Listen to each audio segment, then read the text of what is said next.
केरल के कोल्लम जिले से साल 2006 में एक महिला और उसकी 17 दिन की दो जुड़वा बेटियों की हत्या कर दी गई।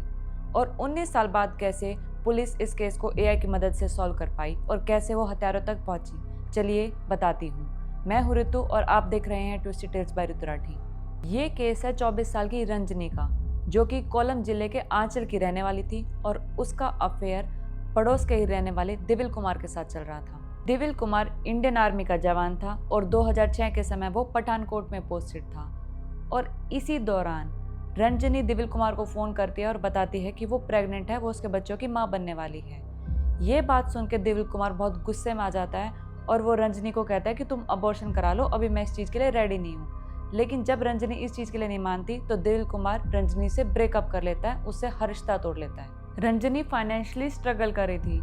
जो रंजनी के डॉक्टर थे उन्होंने बोला कि तुम अबॉर्शन कर लो, लेकिन रंजनी नहीं मानी। और जो रंजनी की माँ थी संथम्मा, उसने भी रंजनी को समझाया कि तुम अबॉर्शन कर लो, तुम शादीशुदा नहीं हो, तुम्हारे लिए आगे जीवन मुश्किल होगा।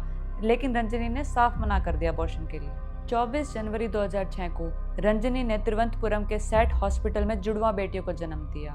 और जब रंजनी हॉस्पिटल में एडमिट थी, उसी दौरान रंजनी की दोस्ती होती है कोल्लम के ही रहने वाले अनिल कुमार से। उस दौरान अनिल ने रंजनी और उसकी माँ की बहुत हेल्प करी, इवन फाइनेंशियली भी हेल्प करी और पूरा भरोसा दिला दिया कि अगर उन्हें किसी चीज़ की ज़रूरत पड़ती है तो वो उनके साथ खड़ा है। रंजनी और संथमा ने अनिल से पूछा कि तुम कौन हो, कहाँ से आए हो और हमारी मदद क्यों कर रहे हो। तब अनिल ने बताया कि मैं हॉस्पिटल किसी काम से आया था और आप दोनों को देखकर मुझे अपनापन महसूस हुआ, इसलिए सोचा कि कुछ बातचीत शुरू की जाए। उस दौरान रंजनी और उसकी माँ को लगा कि उनकी लाइफ में इतना बुरा हो चुका है तो भगवान ने अनिल को भेजा उन लोगों की मदद करने के लिए। और रंजनी ने अनिल को सारी आपबीती बताई कि कैसे दिविल कुमार नाम के व्यक्ति ने उसके साथ इतना बुरा किया।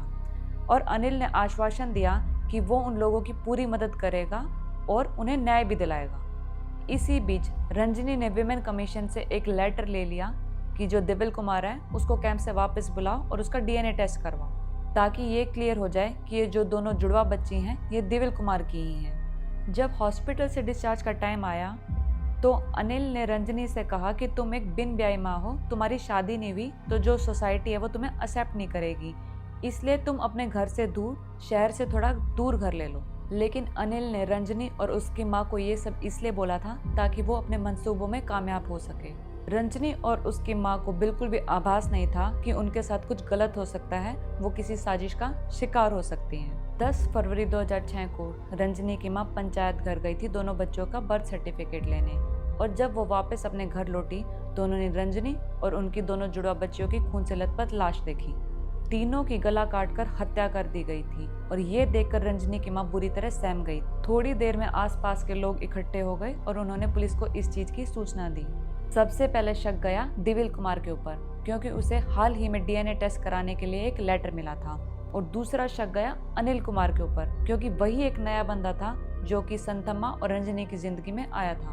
ये बात 2006 की है, वो भी केरल के एक छोटे से गांव की, जब ना तो लोगों के पास व्हीकल्स होते थे ज़्यादा और ना ही सीसीटीवी कैमरे होते थे। लेकिन पास के लोगों ने बताया कि यहाँ से उन्होंने एक स्कूटी को जाते हुए देखा है।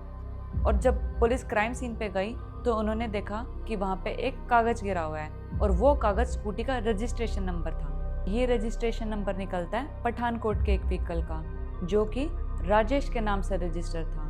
और जब पुलिस ने रंजनी की माँ से पूछा कि क्या आप किसी बंदे को जानते हो जो पठानकोट में रहता है, तो रंजनी की माँ ने पुलिस को बताया कि ये जो दो बच्चियाँ हैं, इनका जो पिता है दिविल कुमार, वो आर्मी में लगा हुआ है और अभी पठानकोट में पोस्टेड है और हमने हाल ही में उसे डीएनए टेस्ट के लिए एक लेटर भेजा था, तो मेरा शक उसी के ऊपर है। जब पुलिस पठानकोट मिलिट्री कैंप पहुंचती है तो राजेश, जिसने अपना नाम बदल के अनिल कुमार रखा था, वो और दिविल कुमार कैंप से फरार हो चुके थे। तब संथमा को समझ आता है कि ये सारी हत्या की साजिश दिविल कुमार की थी और क्यों राजेश अनिल कुमार बन के उनकी जिंदगी में आया था। पुलिस कुछ सालों तक इस केस पे इन्वेस्टिगेशन करती है, लेकिन दोनों में से किसी का कोई भी सुराग नहीं लगता, इसीलिए पुलिस इस केस को बंद कर देती है। लेकिन इस केस से पर्दा जब उठता है जब साल 2023 में केरल की टेक्निकल इंटेलिजेंस विंग की टीम इस कोल्ड ब्लडेड मर्डर को री इन्वेस्टिगेट करने की सोचती है एआई की मदद से। पुलिस ने दोनों जो एक्यूज थे, राजेश और दिविल कुमार की फोटो एआई को दी और प्रॉम्प्ट दिया कि ये लोग 19 साल बाद कैसे दिखेंगे, इमेजेस बना के दो। और उनकी इमेजेस जो सोशल मीडिया पे फोटोग्राफ थे उनसे कंपेयर करना स्टार्ट कर दिया। इस दौरान फेसबुक पे एक आदमी की शादी की फोटो 90% मैच हो जाती है सस्पेक्ट राजेश कुमार से, जो कि संतम्मा और रंजनी की जिंदगी में अनिल कुमार बन के आया था। और उस दौरान वो पुडुचेरी में रह रहा था अपना नाम बदल के। पुलिस की एक टीम पुडुचेरी गई और सस्पेक्ट को उसके असली नाम राजेश कुमार से आवाज़ लगाती है, जिस पे वो आदमी रिएक्ट करता है। तो इससे ये क्लियर हो गया कि ये आदमी राजेश कुमार ही है। राजेश की हेल्प से पुलिस दिविल को भी ट्रेस कर लेती है। ये दोनों पिछले 20 साल से पुडुचेरी में रह रहे थे अपने नाम और आइडेंटिटी बदल के, जहां दोनों ने अपने नाम बदल के विष्णु और प्रवीण कुमार रख लिए थे।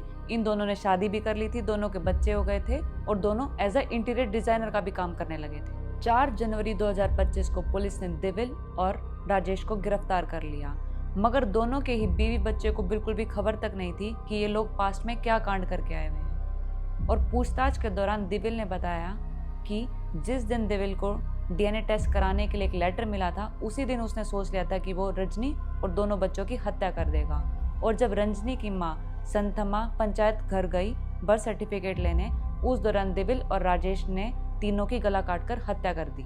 लगभग 20 साल लगे इस केस को सॉल्व करने में, लेकिन जिस तरीके से इस केस को सॉल्व किया गया वो वाकई हैरान कर देने वाला था। कैसे टेक्नोलॉजी की मदद से कातिलों को पकड़ा गया। अगर आपको ये केस अच्छा लगा हो तो मेरी वीडियो को लाइक, शेयर और कमेंट करना ना भूलें। और ऐसे और केसेस और वीडियोस को देखने के लिए मेरे चैनल को सब्सक्राइब जरूर करें।